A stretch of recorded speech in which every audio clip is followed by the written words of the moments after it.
ஒட்டுமொத்த வான்கடை மைதானமும் ஒரே குரலில் சிஎஸ்கே சிஎஸ்கே என முழக்கம் எழுப்பிக் கொண்டிருந்தது. பிராத்வைட் வீசிய பந்தை லாபகமாக ஆஃப் சைடில் பவுண்டரி அடித்தார் அம்பதி ராயுடு. பந்து பவுண்டரியை எட்டியதும் மறுமுனையில் நின்று கொண்டிருந்த வாட்சனை ஓடிப்போய் கட்டிக்கொண்டார் ராயுடு. தொடக்க வீரராக களமிறங்கி சிறப்பான ஆட்டத்தால் சதமடித்து அணியின் வெற்றிக்கு வித்திட்டிருந்தார் வாட்சன். பெவிலியனில் இருந்து ஒட்டுமொத்த சென்னை அணி வீரர்களும் மைதானத்திற்குள் ஓடி வந்து வாட்சனையும் ராயுடுவையும் அணைத்துக் கொண்டார்கள். சென்னை அணி மிகச் சிறந்த கம்பேக் கொடுத்திருப்பதாக வர்ணனையாளர்கள் கூறிக்கொண்டிருந்தனர். வழக்கம் போல் எந்த சலனமும் இல்லாமல் பவுண்டரி லைன் அருகே நின்று சிரித்துக் கொண்டே வெற்றியின் அடையாளமாக தனது கட்டை விரலை உயர்த்தி காண்பித்தார் சென்னை அணியின் கேப்டன் மகேந்திர சிங் தோனி. சென்னை அணி 3வது முறையாக IPL சாம்பியன் கோப்பையை வென்றிருந்தது. அதுவும் 2 ஆண்டு தடைக்கு பின்னர் மீண்டும் திரும்பியவுடன் கோப்பையை தன்வசமாக்கி இருந்தது சென்னை அணி. உண்மையில் இந்த வெற்றி எளிதாக கிடைத்துவிடவில்லை. இதெல்லாம் ஒரு அணியா? ரிட்டையர்டாகும் தருணத்தில் இருக்கும் அங்கிள்களை வைத்துக் கொண்டு எப்படி இந்த அணி கரையேறப் போகிறது? இந்த ஆண்டுக்கான IPL ஏலம் முடிந்த பின்னர் சென்னை அணி குறித்து எழுந்த விமர்சனங்கள் தான் இவை. அதற்கு முக்கியமான காரணம் சென்னை அணியின் பெரும்பாலான வீரர்கள் 30 வயதுக்கு மேற்பட்டவர்கள். அணியின் captain Dhoni, Suresh Raina, Ambati Rayudu, Watson, Faf to Plessis, Harbhajan Singh என பெயர் தெரியும் வீரர்கள் எல்லாருமே மூத்த வீரர்கள். பொதுவாகவே 20 ஓவர் போட்டிகள் இளம் வீரர்களுக்கானது என்றொரு கருத்து உண்டு. அந்த கருத்தை முன்வைத்துதான் இப்படியான விமர்சனங்கள் எழுந்தன. சமூக வலைதளங்களில் இந்த விமர்சனங்கள் பரவலாக முன்வைக்கப்பட்டன. மற்ற அணியின் ரசிகர்கள் சென்னை அணியை அங்கிள்ஸ் அணி என கேலி செய்ய சென்னை அணி ரசிகர்கள் வெளியில் சமாளித்தாலும் உள்ளுக்குள் ஒருவித சோகத்தோடுதான் இருந்தனர். சூதாட்ட புகாரினால் சென்னை அணிக்கு 2 ஆண்டு தடை விதிக்கப்பட்டிருந்தது. 2 ஆண்டு தடைக்கு பின்னர் சென்னை அணியை வரவேற்க ஆவலாக இருந்தவர்களுக்கு இது மிகப்பெரிய மனக்குறையாக இருந்தது. ஆனாலும் பாய்ஸ் ஆர் பேக் என சமூக வலைதள ட்ரெண்டிங்குகள் களை கட்டின. சென்னை அணியை வரவேற்க ரசிகர்கள் தயாரானது போலவே சென்னை அணி வீரர்களும் உற்சாகத்தோடு தயாராகினர். சென்னை அணியின் ஜெர்சியை அணிந்து தனது புகைப்படத்தை இன்ஸ்டாகிராமில் பதிவேற்றினார் தோனி. அதில் சிறப்பம்சம், அந்த ஜெர்சியில் தோனியின் பெயருக்கு பதிலாக சென்னை அணி ரசிகர்கள் தோனியை அழைக்கும் தல என்ற வார்த்தை இடம்பெற்றிருக்கவே ரசிகர்கள் பூரிப்படைந்தனர். பேஸ்புக், ட்விட்டர், இன்ஸ்டாகிராம் என ட்ரெண்டிங்குகள் களை கட்டின. சென்னை அணிக்கு இருக்கும் இந்த வரவேற்பும் வெறும் சொந்த மண்ணைச் சேர்ந்த அணி என்பதால் மட்டுமல்ல. இன்னும் சொல்ல போனால் சென்னை அணிக்கு தமிழ்நாட்டில் இருப்பதைப் போலவே நாடு முழுவதும் ஏராளமான ரசிகர்கள் இருக்கிறார்கள். அதற்கு காரணம் சென்னை அணி IPL தொடரில் தொடர்ந்து அசத்திய சாம்பியன் அணியாக வலம் வருகிறது. மேலும் சென்னை அணியின் கேப்டன் தோனி மீது ரசிகர்களுக்கு இருக்கும் கிரேஸும் அதே முக்கியமான ஒரு காரணம். 20 ஓவர் போட்டிகளில் இந்தியா விளையாட தொடங்கியதில் இருந்தே சாம்பியன் வீரராக தோனி வலம் வருகிறார். 20 ஓவர் போட்டிகளில் கிரிக்கெட்டுக்குள் வளர்ந்தது ஒரு சுவாரஸ்யமான கதை. 21ஆம் நூற்றாண்டின் தொடக்கத்தில் கிரிக்கெட் ரசிகர்களுக்கு சலிப்பு தட்ட தொடங்கியது. ஒரு நாளை முழுவதும் விழுங்கும் 50 ஓவர் போட்டிகள் ரசிகர்களின் பொறுமையை சோதிக்க தொடங்கியிருந்தன. இதன் காரணமாக தொழில்முறை கிரிக்கெட்டுக்கான வருமானம் குறைந்தது. பார்வையாளர்களின் எண்ணிக்கை குறைந்ததால் ஸ்பான்சர்களும் அதிகம் கிடைக்காத நிலை ஏற்பட்டது. டெஸ்டின் பரிணாமமாக ஒருநாள் போட்டிகள் வந்தது போலவே அடுத்த பரிணாமத்திற்கு கிரிக்கெட் தயாராக வேண்டியிருந்தது.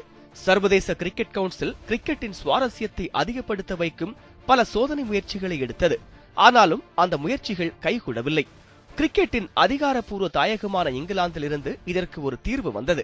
சர்வதேச கிரிக்கெட் கவுன்சிலுக்கு இருந்த அதே பிரச்சனைகள் இங்கிலாந்து கிரிக்கெட் போர்டுக்கும் இருந்தது. இங்கிலாந்தில் நடந்து வந்த கவுண்டி போட்டிகளுக்கான வரவேற்புகள் குறைந்தன. இதன் காரணமாக மாற்று வழி குறித்து இங்கிலாந்து கிரிக்கெட் போர்டு யோசித்துக் கொண்டிருந்தது. அப்போது கிடைத்த யோசனைகளில் ஒன்றுதான் ஒரு இன்னிங்ஸிற்கு 20 ஓவர் கொண்ட போட்டிகளை நடத்துவது. கவுண்டி அணிகளுக்கு இடையிலான 20 ஓவர் போட்டிகளுக்கு இங்கிலாந்தில் நல்ல வரவேற்பு கிடைத்தது. ஒருநாள் போட்டிகளில் ஒரு இன்னிங்ஸ் முடியும் நேரத்தில் மொத்த போட்டிகள் முடிவது போன்ற இந்த வகை போட்டிகள் ரசிகர்களை கவர்ந்தன. கவுண்டி அணிகளுக்கு இடையில் பல 20 ஓவர் தொடர்கள் நடைபெற்றன. 20 ஓவர் போட்டிகளுக்கு வரவேற்பு பெருகுவதை பார்த்து சர்வதேச 20 ஓவர் போட்டிகளை தொடங்க ICC தீர்மானித்தது.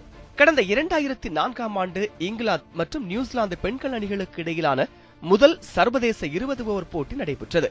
தொடர்ந்து 2005ஆம் ஆண்டு நியூசிலாந்து ஆஸ்திரேலிய ஆடவர் அணிகளுக்கு இடையே 20 ஓவர் போட்டி நடைபெற்றது. பல்வேறு சர்வதேச 2020 போட்டிகள் நடத்தப்பட்டன. இதனால் 20 ஓவர் போட்டிகளுக்கு உலகக்கோப்பை நடத்தும் முடிவுக்கு சர்வதேச கிரிக்கெட் கவுன்சில் வந்தது. இதில் சுவாரஸ்யமான விஷயம் ஒன்று உண்டு. தொடக்கத்தில் 20 ஓவர் போட்டிகளுக்கு இந்தியா எதிர்ப்பு தெரிவித்தது. முதல் உலகக்கோப்பையில் இந்திய அணி கலந்து கொள்ளுமா என்பது கடைசி வரை சந்தேகமாகவே இருந்தது. இறுதியில் உலகக்கோப்பைக்கான அணி அறிவிக்கப்பட்டது. அதுவரை இந்திய அணி ஒரே ஒரு சர்வதேச T20 போட்டியில் மட்டுமே ஆடியிருந்தது. கடந்த 2007ஆம் ஆண்டு தென்னாப்பிரிக்காவில் முதல் 20 ஓவர் உலகக்கோப்பை போட்டிகள் நடைபெற்றன. எந்தவிதமான எதிர்பார்ப்பும் இல்லாமல் தென்னாப்பிரிக்கா போய் சேர்ந்தது இந்திய அணி. அந்த தொடரில் கருப்பு குதிரைகள் போல் அசத்தி கோப்பையை கைப்பற்றியது தோனியின் இளம்படை. கிரிக்கெட்டில் 20 ஓவர் போட்டிகளின் சகாப்தம் தொடங்கியது. அதேபோல் இந்திய கிரிக்கெட்டில் தோனியின் சகாப்தமும் அதிகாரப்பூர்வமாக தொடங்கியது. 20 ஓவர் போட்டிகளுக்கு ரசிகர்கள் மத்தியில் நல்ல வரவேற்பு இருக்கவே இந்தியாவில் IPL போட்டிகளை தொடங்குவது என இந்திய கிரிக்கெட் கட்டுப்பாட்டு வாரியம் தீர்மானித்தது. IPL போட்டிகளை வர்த்தக நோக்கில் வருமானம் சேர்க்கும் வகையில் கமர்ஷியல் அங்கங்களை சேர்த்து உருவாக்கினார் அப்போதைய IPL தலைவர் லலித் மோடி. 2008ஆம் ஆண்டு IPL தொடர்கள் தொடங்கும் என அறிவிக்கப்பட்டது. சென்னை, மும்பை, டெல்லி, பெங்களூரு, கொல்கத்தா, ஜெய்ப்பூர், ஹைதராபாத், சண்டிகர் என 8 நகரங்களை மையமாக வைத்து அணிகள் உருவாக்கப்பட்டன. அணிகள் ஏலம் விடப்பட்டன. அந்த அணிகளை பிரபலமான நிறுவனங்களும் பிரபலமான மனிதர்களும் ஏலம் எடுத்தனர். சென்னை அணியை இந்தியா சிமெண்ட்ஸ் நிறுவனமும், கொல்கத்தா அணியை பாலிவுட் நடிகர் ஷாருக் கானும் ஏலம் எடுத்தனர். அதேபோல் மும்பை அணியை ரிலையன்ஸ் நிறுவனமும், சண்டிகர் அணியை பாலிவுட் நடிகை பிரீத்தி ஜிந்தாவும் ஏலம் எடுத்தனர். அதேபோல் எல்லா அணிகளுக்கும் நட்சத்திர வீரர்கள் இருந்தனர். அந்த அணிகள் இடம்பெற்றிருக்கும் மாநிலங்களைச் சேர்ந்த வீரர்கள் ஏலத்திற்கு வரமாட்டார்கள். அவர்களை அந்த அணிகள் தக்க வைத்துக் கொள்ளும். சென்னை அணிக்கும் ராஜஸ்தான் அணிக்கும் மட்டும் நட்சத்திர வீரர்கள் கிடையாது. சென்னை அணி இந்திய கேப்டன் தோனியை 6 கோடி ரூபாய்க்கு ஏலம் எடுத்தது. அந்த IPL ஏலத்தில் அதிக தொகைக்கு ஏலம் எடுக்கப்பட்ட வீரர் தோனிதான். ஆனால் சென்னை அணி உரிமையாளர் சீனிவாசன் தொடக்கத்தில் ஷேவாக்கை அணியில் சேர்க்க விரும்பியதாக கூறப்பட்டது. தோனி சென்னை அணிக்கு கேப்டனாக நியமிக்கப்பட்டார். எங்க தல தோனிக்கு பெரிய விசில் அடிங்க என சென்னை ரசிகர்கள் மைதானத்திற்கு படையெடுத்தனர். முதல் IPL தொடரில் சென்னை அணியில் Hayden, Michael Hussey, Muralitharan, Albie Morkel என பல முன்னணி வெளிநாட்டு வீரர்கள் இடம்பெற்றிருந்தனர். தொடரில் சிறப்பாக விளையாடிய சென்னை அணி இறுதிப் போட்டிக்கு முன்னேறியது. ஆனால் யாரும் எதிர்பார்க்காத வகையில் ராஜஸ்தான் அணி மற்றொரு புறம் இறுதிப் போட்டிக்கு வந்து சேர்ந்தது. அந்த தொடரில் சென்னை அணியால் ராஜஸ்தான் அணியை மட்டும் வெல்லவே முடியவில்லை. ராஜஸ்தான் அணியோடு மோதிய 2 லீக் போட்டிகளிலும் சென்னை அணி தோல்வியை தழுவியிருந்தது. இறுதிப் போட்டியில் கடைசி பந்து வரை வெற்றிக்காக போராடிய சென்னை அணி வெற்றி வாய்ப்பை ராஜஸ்தானிடம் பறிகொடுத்தது. IPL-இல் கோப்பையை கைப்பற்ற தவறியிருந்தாலும் சென்னை அணியின் மூலம் இந்திய கிரிக்கெட் அணிக்கு ஒரு திருப்பு முனை நிகழ்ந்தது. அறிமுகமான சில போட்டிகளுக்கு பின் ஃபார்ம் இல்லாமல் தவித்து வந்த சுரேஷ் ரெய்னா IPL தொடர் மூலம் மீண்டும் ஃபார்முக்கு திரும்பி இந்திய கிரிக்கெட் அணியில் இடம் பிடித்தார். இன்று வரை இந்திய கிரிக்கெட் அரங்கில் தவிர்க்க முடியாத வீரராக வலம் வருகிறார் ரெய்னா. IPL தொடர் மட்டுமல்லாமல் சர்வதேச அளவில் 20 ஓவர் போட்டிகளில் சிறந்த அணிகளை வைத்து சாம்பியன்ஸ் லீக் போட்டிகள் நடத்துவது என்றும் இந்திய கிரிக்கெட் கட்டுப்பாட்டு வாரியம் தீர்மானித்தது. ஆனால் முதல் ஆண்டில் IPL தொடர் மட்டுமே நடைபெற்றது. சாம்பியன்ஸ் லீக் தொடர் நடைபெறவில்லை. அடுத்த IPL போட்டிகள் சில அரசியல் சிக்கல்கள் காரணமாக தென்னாப்பிரிக்காவுக்கு மாற்றப்பட்டன. 2ஆம் IPL தொடரிலும் சென்னை அணி தோனி தலைமையில் களமிறங்கியது. 2வது IPL தொடரின் போதுதான் இங்கிலாந்து வீரர்களுக்கு IPL தொடரில் கலந்து கொள்ள அனுமதி கிடைத்தது. சென்னை அணியில் இங்கிலாந்தின் சிறந்த ஆல்ரவுண்டர்களில் ஒருவரான பிளிண்டாப் இடம்பெற்றார். அவரை 7.5 கோடி ரூபாய்க்கு சென்னை அணி ஏலம் எடுத்திருந்தது. ஆனால் சென்னை அணியின் வரலாற்றில் இது மிகவும் மோசமான முடிவாக அமைந்தது. அதேபோல் பிளிண்டாப்பின் கேரியரிலும் இது மோசமான காலகட்டமாக அமைந்தது. IPL போட்டிகளில் விளையாடியது நேர விரயம் என பின்னாளில் பிளிண்டாப் கருத்து தெரிவித்திருந்தார். அந்த IPL தொடரில் சென்னை அணி அரையிறுதி போட்டியோடு வெளியேறியது. ஆனால் அந்த IPL-இல் சென்னை அணிக்காக அறிமுகமான வீரர் ஒருவர் பின்னாளில் இந்திய அணியில் தவிர்க்க முடியாதவரானார். அந்த வீரரின் பெயர் ரவிச்சந்திரன் அஸ்வின். அந்த ஆண்டு IPL தொடரில் பஞ்சாப் அணிக்கு எதிரான போட்டியில் அறிமுகமான அஸ்வின் தமிழகத்தைச் சேர்ந்தவர்.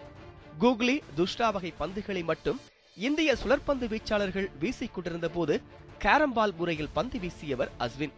கடந்த 2011ஆம் ஆண்டு உலகக்கோப்பையை வென்ற இந்திய அணியில் ஒற்றை தமிழனாக இடம்பெற்றிருந்தார் அஸ்வின்.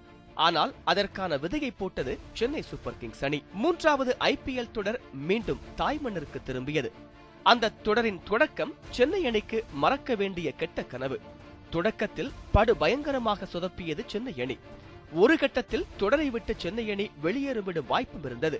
சென்னை அணியின் முக்கியமான வீரர்களான தோனி, ஹைடன் ஆகியோர் தொடக்கத்தில் சோபிக்க தவறினர். சென்னை அணி புள்ளிப்பட்டியலில் கடைசி இடத்தில் இருந்தது. சிறந்த பந்து வீச்சாளர்கள் இல்லாததும் சென்னை அணியின் தோல்விக்கு முக்கியமான காரணங்களில் ஒன்றாக அமைந்த நிலையில் தொடர் நடந்து கொண்டிருக்கும் போது ஆஸ்திரேலிய வேகப்பந்து வீச்சாளர் பொலிஞ்சர் அணியில் இணைந்தார். அந்த அணிக்கு பலம் சேர்ந்தது. மீண்டும் சென்னை அணி அசத்த தொடங்கியது. அந்த தொடரின் முக்கியமான கட்டத்தில் பஞ்சாப் அணியை எதிர்கொண்டது சென்னை அணி. வெற்றி பெற்றால் அரையிறுதிக்கு தகுதி பெறலாம் என்ற நிலையில் 193 ரன்கள் என்ற இலக்கை நோக்கி ஆடியது சென்னை அணி. கடைசி ஓவரில் சென்னை அணியின் வெற்றிக்கு 16 ரன்கள் தேவைப்பட்ட நிலையில் இர்ஃபான் பதான் ஓவரை சந்தித்தார் தோனி. 2 பந்துகள் மீதமிருந்த நிலையில் வெற்றிக்கான ரன்களை தோனி எடுத்தார். அதுவரை கேப்டன் கூலாக தோனியை அறிந்திருந்த ரசிகர்கள் அன்று தோனியின் இன்னொரு முகத்தை பார்த்தனர். வெற்றிக்கான ரன்களை சிக்ஸர் மூலம் எடுத்துவிட்டு ஆக்ரோஷமாக கத்தியபடி வெற்றியை கொண்டாடினார் தோனி. அந்த ஐபிஎல்லின் இறுதிப் போட்டியில் மும்பை இந்தியன்ஸ் அணியை 22 ரன்கள் வித்தியாசத்தில் வென்ற சென்னை அணி முதல் முறையாக கோப்பையை கைப்பற்றியது. அந்த ஆண்டு நடந்த சாம்பியன்ஸ் லீக் கோப்பையும் சென்னை அணியின் வசமே வந்து சேர்ந்தது. 2011ஆம் ஆண்டு நடந்த உலக கோப்பையை இந்திய அணி வென்ற ஒரே வாரத்தில் அந்த ஆண்டுக்கான ஐபிஎல் தொடர் தொடங்கியது. அந்த ஆண்டு ஐபிஎல் தொடரில் புதிதாக 2 அணிகள் இடம்பெற்றிருந்தன. இதன் காரணமாக புதிதாக ஏலமும் நடைபெற்றது. பல புதிய வீரர்கள் சென்னை அணியில் இடம்பெற்றனர். அந்த ஐபிஎல் தொடரிலும் சென்னை அணி அசத்தியது. சென்னையில் நடந்த இறுதிப் போட்டியில் பெங்களூருவை வீழ்த்திய சென்னை தொடர்ந்து 2ஆம் முறையாக கோப்பையை கைப்பற்றியது. பெங்களூரு அணி அந்த தொடர் முழுவதும் சிறப்பாக செயல்பட்டிருந்தது. லீக் போட்டிகளில் அசத்திய பெங்களூரு அணி புள்ளிப்பட்டியலில் முதலிடம் பிடித்தது. ஆனாலும் இறுதிப் போட்டியில் முரளி விஜயின் அசத்தல் சதத்தால் தனது ஆதிக்கத்தை நிலைநாட்டிய சென்னை அணி கெத்தாக கோப்பையை கைப்பற்றியது. அந்த ஆண்டு சென்னை அணியில் புதிதாக இணைந்த வீரர்களில் ஒருவர் வெஸ்ட் இண்டீஸ் அணியின் டுவைன் பிராவோ.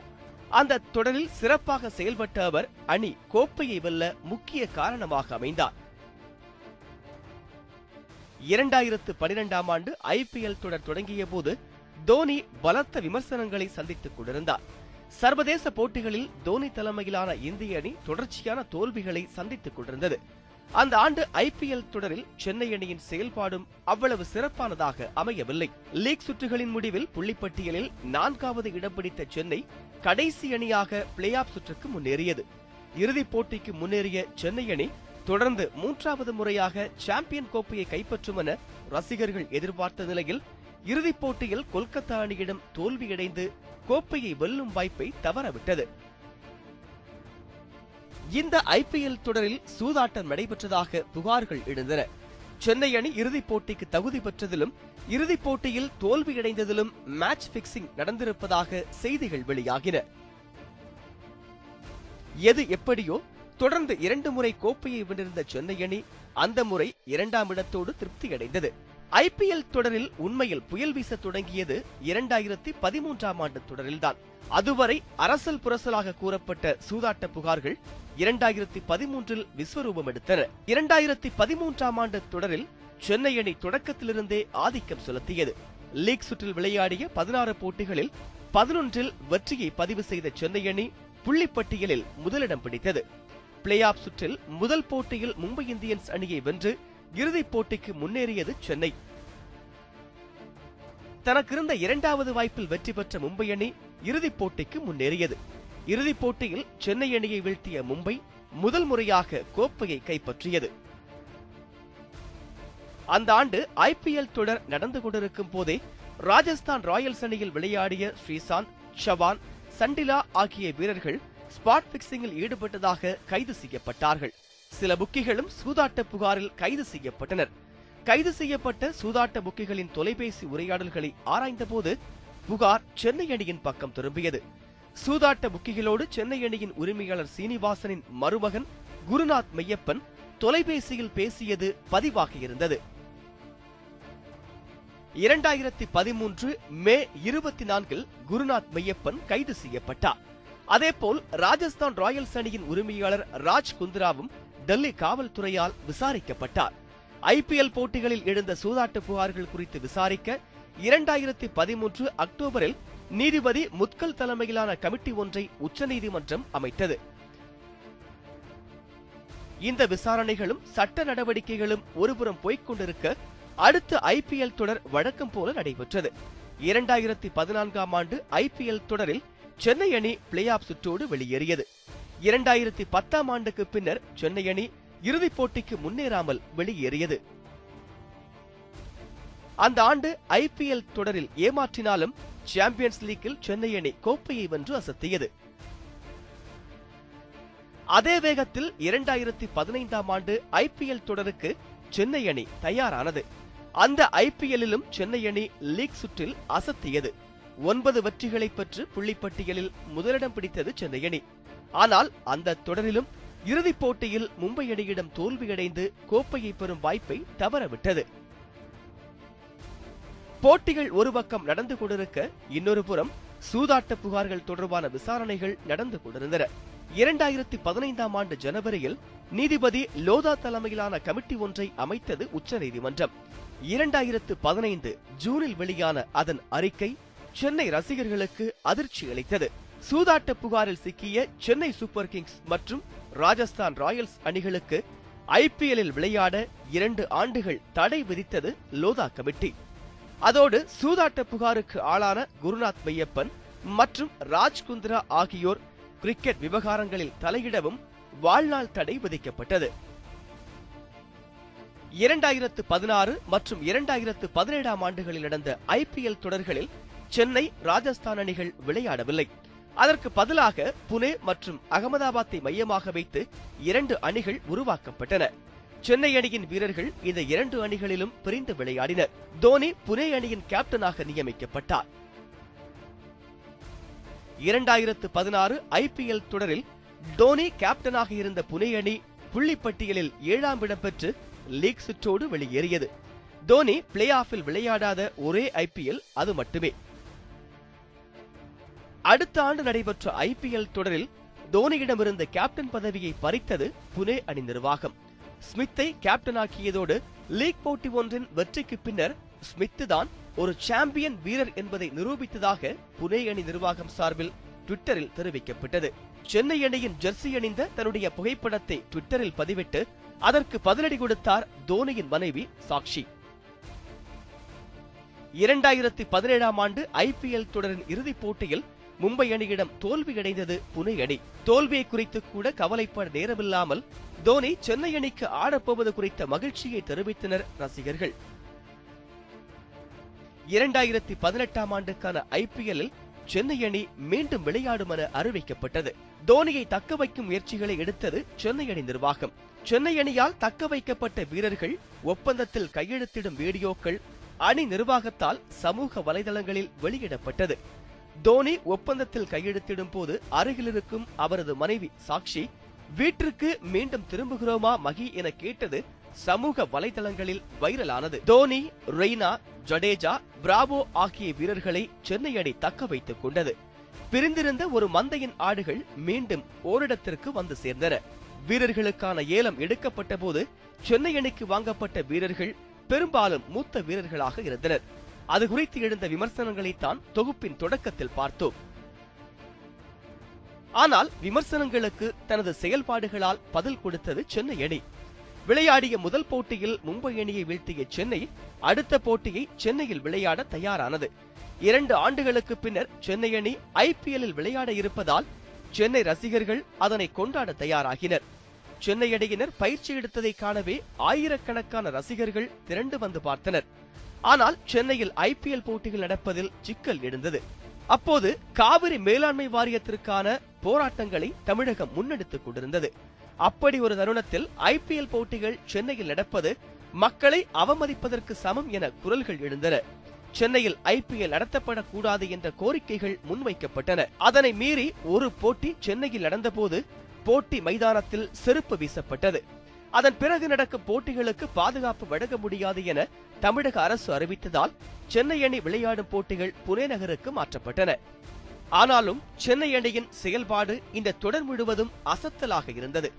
தொடக்கத்தில் சில போட்டிகளில் தடுமாறிய சென்னை அணி கேப்டன் தோனி பஞ்சாப் அணிக்கு எதிரான போட்டியில் தனது ஃபார்மை மீட்டெடுத்தார்.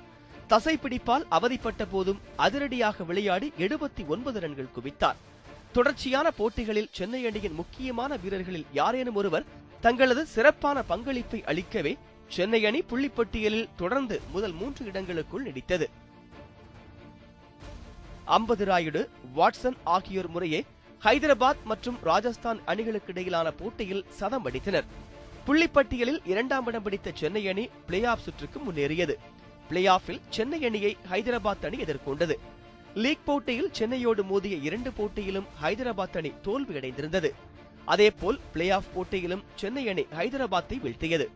2வது குவாலிஃபயரில் வென்ற ஹைதராபாத் அணியும் இறுதிப் போட்டிக்கு முன்னேறியது. மீண்டும் சென்னையும் ஹைதராபாத்தும் மோதின. சேசிங் செய்வதில் சென்னை அணி சிறந்து செயல்படுவதால் டாஸ் வென்று ஃபீல்டிங்கை தேர்வு செய்தார் சென்னை அணியின் கேப்டன் தோனி. முதலில் ஆடிய ஹைதராபாத் அணி 178 ரன்கள் சேர்த்தது. 179 ரன்கள் என்ற இலக்கை துரத்திய சென்னை அணிக்கு வாட்சன் சதம் அடித்து கை கொடுத்தார். 19வது ஓவரில் வெற்றி இலக்கை எட்டியது சென்னை அணி. 2 வருடங்களுக்கு பின்னர் வந்தாலும் கோப்பையை கைப்பற்றி அசத்தியது சென்னை. சமூக வலைதளங்களில் ஆரம்ப கட்டத்தில் வந்த கிண்டல்களை மையமாக வைத்து சொன்னால் அங்கிள்ஸ் அணி அசத்தி இருந்தது. சென்னை அணி வீரர்களின் வயதை வைத்து அந்த அணியை விமர்சித்தவர்கள் எல்லாம் இன்னும் உங்களுக்கு வயசே ஆகல என்பது போல சென்னை அணியை பாராட்டினர். சென்னை அணி கோப்பையை கைப்பற்றிய பின்னர் அணியின் மற்ற வீரர்கள் கோப்பையை கையில் வைத்துக் கொண்டிருந்த போது தோனி தனது மகளோடு விளையாடிக் கொண்டிருந்தார். அந்த காட்சிகள் பல்வேறு ஹாட்டின்களோடு சமூக வலைதளங்களில் பகிரப்பட்டன. தடை காலத்திற்கு பின் களமிறங்கி பல சாகசங்களினால் கோப்பையை தன்வசப்படுத்தியிருக்கும் சென்னை அணி கொண்டாட்டங்களில் இருக்கிறது. சென்னை அணி வெற்றி பெற்றதால் மட்டும் இந்த கொண்டாட்டங்கள் இல்லை. ஒருவேளை தோல்வியடைந்திருந்தாலும் சென்னை அணி கொண்டாடப்பட்டிருக்கும். சென்னை அணி மற்றும் தோனியின் ஆட்டம் மட்டுமல்லாமல் ஒவ்வொரு செயல்பாடும் பேசுபொருளாவது தற்செயலானது அல்ல. தோனி சென்னை மக்களோடு உணர்வால் பிணைந்திருப்பதன் வெளிப்பாடு அது. 2 ஆண்டுகள் சென்னை அணிக்கு விளையாட முடியாதது குறித்து பேசிய போது தோனி கண்கலங்கியது அதற்கு ஒரு உதாரணம். அடுத்த ஆண்டு ஐபிஎல்லில் இருந்து ஓய்வு பெறப் போவதாக தோனி சூசகமாக தெரிவித்திருக்கிறார். ஆனால் அவர் ஓய்வு பெற்ற பின்னும் அவரது கிரேஸ் குறையாமல் இருக்கும் என்பதில் மாற்று கருத்தில்லை. தோனியின் வெற்றியை அவரது ரசிகர்கள் விசிலடித்து கொண்டாடிக் கொண்டிருக்கிறார்கள். அந்த விசிலின் சத்தம் அடுத்த ஐபிஎல் தொடர் வரை இல்லை அதையும் தாண்டி ஒலிக்கப் போகிறது.